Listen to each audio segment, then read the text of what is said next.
A Word with Hesiod.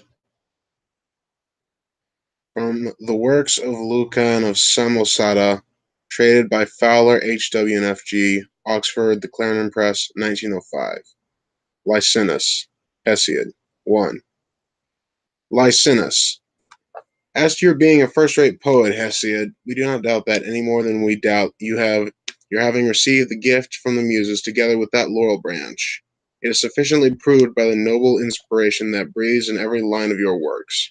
But there is one point in which we may be excused from feeling some perplexity. You begin by telling us that your divine gifts were bestowed upon you by heaven in order that you might sing the glories that have been, and tell of that which is to come.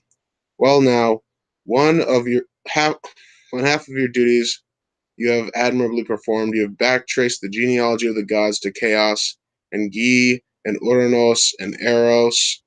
You have specified the feminine virtues. You have given advice to the farmer, adding complete information with reference to the Pleiades, the seasons suitable for plowing, reaping, and sailing, and I know not what besides. But that far diviner gift, which would have been of so much more practical utility to your readers, you do not exercise at all. The soothsaying department is entirely overlooked. We find no parallel in your poems to those prophetic utterances which Calchas and Telemus and Polyidus and Phineas, persons less favored by the Muses than yourself, were wont to dispense freely to all applicants. 2. Now, in these circumstances, you must plead guilty to one of three charges. Either the alleged promise of the Muses to disclose the future to you was never given, and you are, excuse the expression, a liar, or it was given and fulfilled, but you, niggard, have quietly pocketed the information and refused to impart it to them that have need. Or, thirdly, you have composed a number of prophetic works, but have not yet given them to the world. They are reserved for some more suitable occasion.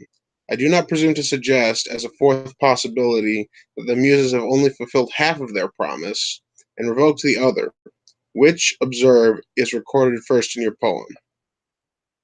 3. Now, if you will not enlighten me on this subject, who can? As the gods are givers of good, so you, their friends and pupils, should impart your knowledge frankly, and set our doubts at rest. 4. Hesiod. My poor friend, there is one very simple answer to all your questions. I might tell you that not one of my poems is my own work.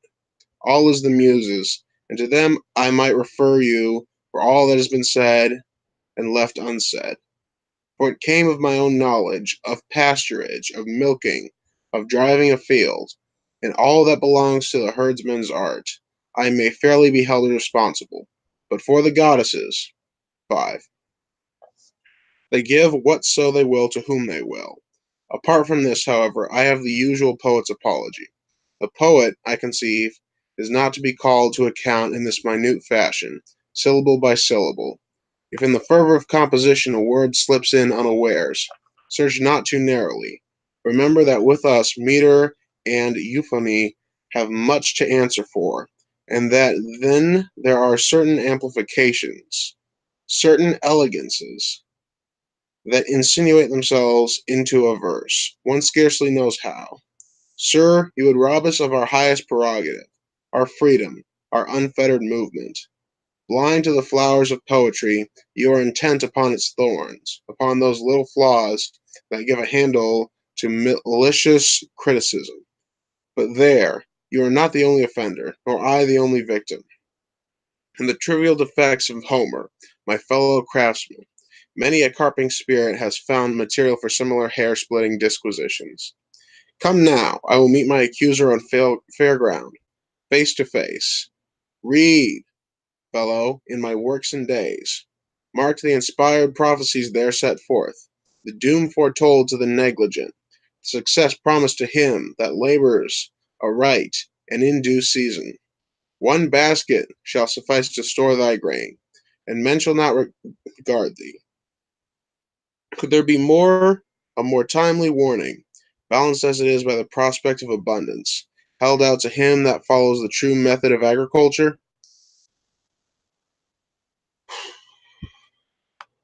Licinus. Yes, Licinus. 7. Licinus. Admirable, and spoken like a true herdsman. There is no doubting the divine afflatus after that. Left to yourself, you cannot so much as defend your own poems. At the same time, this is not quite the sort of thing we expect of Hesiod and the Muses combined. You see, in this particular branch of prophecy, you are quite outclassed by the farmers. They are perfectly qualified to inform us that if rain comes, there will be a heavy crop, and that a drought, on the other hand, will inevitably be followed by scarcity. That midsummer is not a good time to begin plowing if you wish your seed to do anything, and that you will find no grain in the ear if you reap it when it is green. Nor do we want a prophet to tell us that the sower must be followed by a laborer armed with a spade to cover up the seed.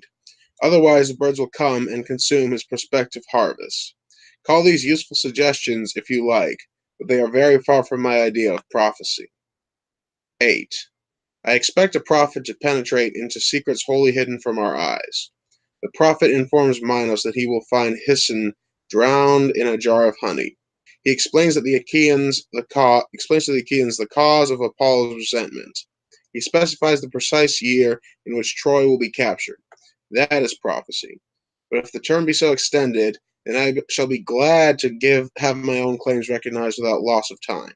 I understand without assistance of Castilian waters, laurel branches, or Delphian tripods to foretell and prognosticate that if a man walk out on a cold morning with nothing on, he will take a severe chill, and particularly if it happens to be raining or hailing at the time. And I further prophesy that his chill will be accompanied by the usual fever, together with other circumstances which it would be superfluous to mention. 9. No, Hesiod, your defense will not do, nor will your prophecies, but I dare say as there is something in what you said at first, that you knew not what you wrote, by reason of the divine afflatus versifying within you, and that afflatus was no such great matter either. Afflatuses should not promise more than they mean to perform. Fin. This has been Lucan's A Word with Hesiod. Source: The Works of Lucian of Samosata, translated by Fowler, H. W. and F. G. Oxford: The Clarendon Press, 1905.